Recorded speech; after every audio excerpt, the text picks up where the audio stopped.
February 2nd, 2023. How's it going, guys? Well, I'm almost got back together.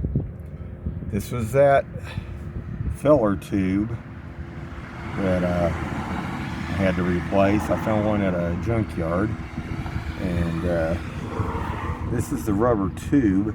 What they had done, they had cut this clamp up here and they yanked down on it. Now these tubes have a tendency to rust out, especially where they weld these clamps. When they yanked on this thing, it wasn't good, and that's why it was leaking.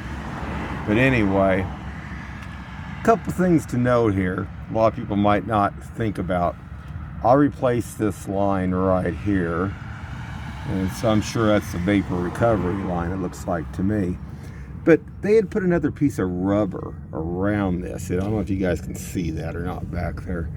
And around here from like where the electrical, like little units connected down here, you can see. But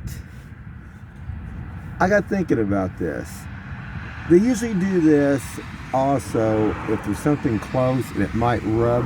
You don't want no lines rubbing up against something. But I noticed that they had this sleeve here on this. That was another thing you might be aware of when you go to put this back.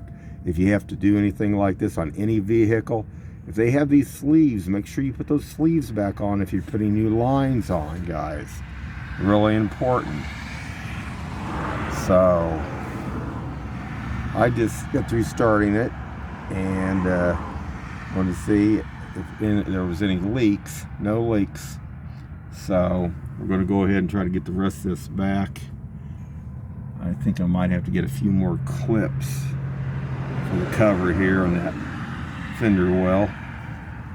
But other than that, we're back in business on that part. I just got to get the fender well cover back on and we'll be good to go. Anyway, guys, eyes open, and I got videos down the line that'll be coming. Have a good one.